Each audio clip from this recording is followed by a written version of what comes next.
Alright, I don't think I sounded too bad on the test stream, but I changed the setting on here, so I'm going to do a second test stream. I just want to see how it sounds, if there is any sounds. I don't know, I'm not actively looking at YouTube right now. I'm on the game, but we're going to try it out, and I'm going to review the footage.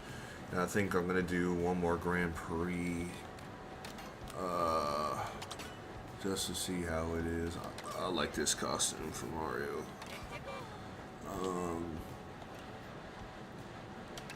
Alright, let's get into it. Let's go. I'm gonna race against you. Man.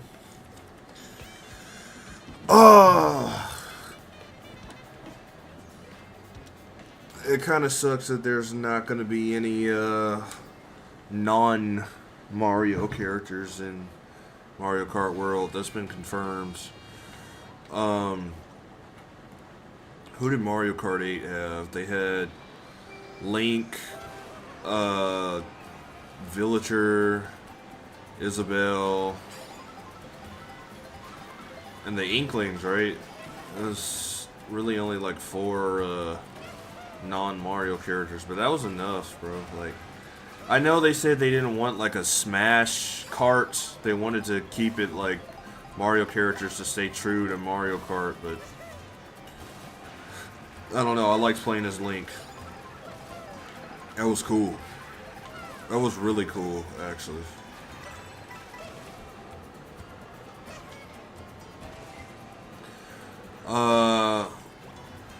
It would be cool to have some. I wouldn't want like too many non-Mario characters, but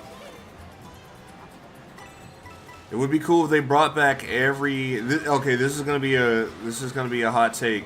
What I'm about to say. All right. I'm not saying I want to smash Kart per se, but it would be cool if they brought back every non-Mario character that was in Mario Kart 8, and then they had the original 8 characters that were already unlocked in Super Smash Bros. For Nintendo 64. So Mario, Luigi, or not Luigi, but Luigi is already in Mario Kart. So Mario, Yoshi, Donkey Kong, obviously they're already in Mario Kart. But if they put Fox, Samus, Pikachu, and Kirby, and they brought back Link and put them in Mario Kart, I wouldn't be upset. I wouldn't be upset. I'm gonna be honest, I wouldn't be upset. And if you think about it, since there's 24 racers anyway, it helps fill out the roster. That was an extreme take. There's probably gonna be a bunch of people that are like, "What are you smoking, bro?" Oh no. You know, it'd be cool that they would never do if Gino was a racer in Mario Kart. I mean, he's a Mario character technically, but they don't own Gino, so I'm pretty sure Gino's owned by Square. Alright, here we go. Coin me up. Oh, yeah. Alright. See, I don't know. Sonic Racing Cross Worlds, I have some issues with the roster for Sonic Racing Cross Worlds as well. And that is more so an issue of like what Sega is willing to do for the brand for Sonic, because Sonic is kind of like in 2 separate brands. Like There's Modern Sonic and Classic Sonic, and it's the same Sonic, but the way that Sega treats it is like it's two different brands of Sonic. Like, Classic Sonic's games are strictly 2D, which I'm okay with that because that's how it was on the Sega Genesis and Sega CD and Sega 32X. Like, gameplay-wise, I'm cool with Classic Sonic, but, like, lore and character-wise, I'm not cool with Classic Sonic because it's so obvious that they want Classic Sonic to be a separate brand than Modern Sonic. Because, like, remember, they tried to say that Classic Sonic was from a different dimension, which clashed with the lore of Sonic Generations. They re-retconned it back to where Sonic was from the past, but if Classic Sonic was going to be from a different dimension, then it's obvious that they really wanted that to be a different branch of Sonic entirely. But my issue with the branding with the Modern and Classic Sonic distinction is that, like, only certain characters appear in both the Modern Sonic brand and the Classic Sonic brand, which makes no sense. Like, why does Mighty the Armadillo and Ray the Flying Squirrel only appear in the Classic brand? Like, that's stupid to me. Why does Fang the Hunter only appear in the Classic brand? Like, why does Honey the Cat only appear in the Classic brand? Like, they can't appear in the Modern brand for whatever reason, and it's just, like, so infuriating to me. It's like Bark the Polar Bear, Bean the Dynamite, frickin' Trip the Sun Gazer is a little bit different because she's the guardian of the Starfall. She's the guardian of the North Star Islands, which makes sense. She's kind of like Knuckles. She has to be, like, on duty.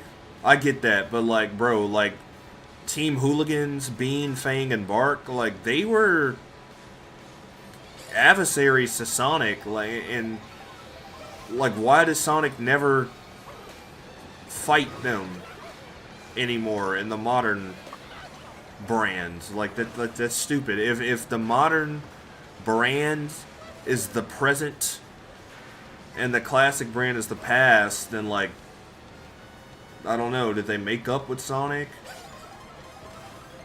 Did Sonic defeat them once and for all and they just decide to give up their evil ways? Like, the real answer is no, Sega just doesn't want to use them. But it's just weird, you know? Like, bro.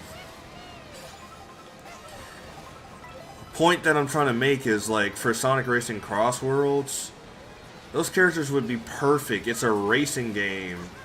They don't have to explain, like, lore reasons for those characters to be in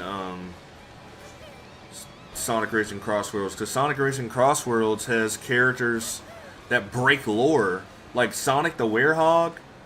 Sonic is not able to become a werehog anymore. He was only able to do that because Dark Gaia was forcibly awakened and his evil energy spread throughout the world, and Sonic was exposed to that. But it's like, not only is Sonic the Werehog a playable character, but you can play as him in the daytime too. And if you remember, Sonic the Werehog was only able to use his Werehog form at night. And then also, like, the Sonic Prime characters, they appear. It's like, bro, why can't we have Mighty? Why can't we have Ray? Why can't we have frickin' Bean the Dynamite, Trip the Sun Gazer, and Honey the Cat, and any other characters that I'm missing? Heck, even the hard-boiled heavies, bro. Like, I don't know. Like, Sega putting other Sega characters in Sonic Racing Cross Worlds, I'm cool with. I'm even cool with them putting, like, third-party characters like Pac-Man and Mega Man and Steve, but, like, the non-video game characters like SpongeBob and Avatar Aang and the Teenage Mutant Ninja Turtles, like, bro, like, I don't want that in a Sonic Racing game. See, that's kind of, like, out of place. Like, what does SpongeBob SquarePants have to do with Sonic the Hedgehog?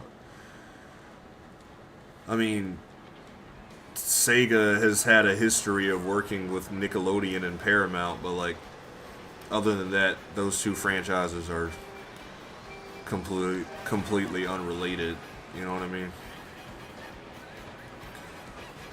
I'm high key rambling. I'm just talking to get audio and test it and see if it's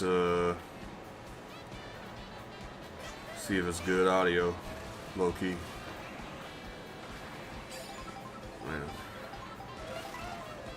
But anyway, so Pokemon Fire Red is on the eShop. I'm very happy about that. Very happy about that. Fire Red is the first Pokemon game I've ever played. But apparently there are rumors of them putting Ruby, Sapphire, and Emeralds on the eShop, which I really hope they do that. I'm glad they're putting these games on the eShop, because trying to find original physical copies of any Pokemon game from 1996 to frickin' 2013 is really... Those cartridges run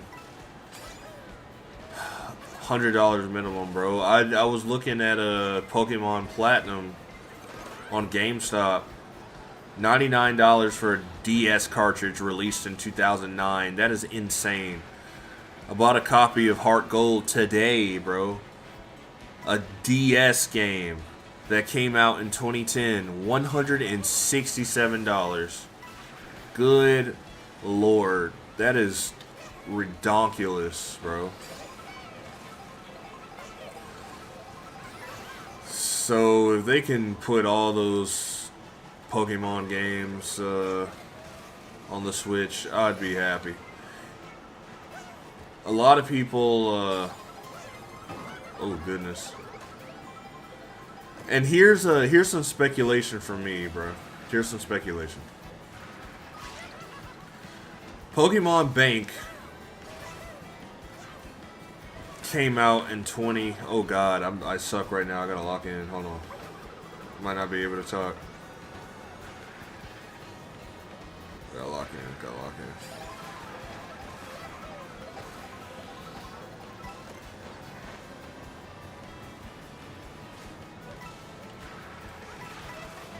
Alright. Pokemon Bank was a storage system for Pokemon on the Nintendo 3DS. That came out in 2013. I think the Nintendo eShop shut down in 2023 for the 3DS. So if you didn't already have Pokemon Bank installed on your 3DS, you're screwed. You can't get it. But the server for Pokemon Bank is still up. They haven't shut down the server yet. So if you already have Pokemon Bank, you can transfer your Pokemon from Bank to home. So you can send your Pokemon from 3DS to Switch and Switch 2. But 2 years ago, Nintendo, or I guess specifically Game Freak, said, hey, you need to transfer your Pokemon as soon as possible from the bank to home. And they said that like 2 years ago, so they're gonna shut down Pokemon Bank in the relative future. But my thinking to that is, okay, so if they shut down the method to get Pokemon from the 3DS to the Switch, that means people who haven't transferred their Pokemon from the 3DS to the Switch will be stuck. Like, those Pokemon will be stuck on the 3DS. So I think at some point they're going to fix this issue by having Pokemon games from the 3DS and putting them onto Switch. And I feel like that's not even that far-fetched because they put Luigi's Mansion 2 on the Switch, and that was a 3DS game. So we'll see. But eventually, I think we're gonna get Pokemon X and Y, Pokemon Omega Ruby and Alpha Sapphire, Pokemon Sun, Moon, Ultra Sun, and Ultra Moon.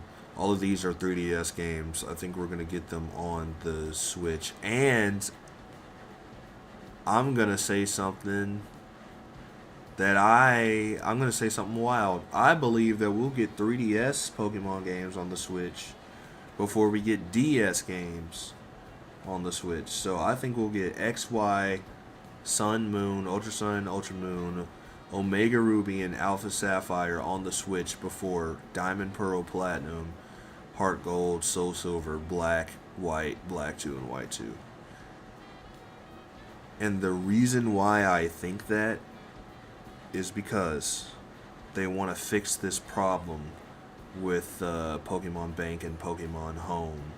They want to fix the ability to not have Pokemon from the Kalos region and Alola region like stuck on the 3DS. And I mean, they've done some things to kind of like fix this. They made Legend ZA, which takes place in the Kalos region, to try to fix this problem. I actually think that is the reason why they went with Kalos for ZA. I think they went with that region to try to like figure out a solution to when they do eventually shut down Pokemon Bank. But another reason why I think we're gonna get the 3DS games before we get the DS games is because they're probably trying to figure out a way to try to implement DS games in general on the eShop.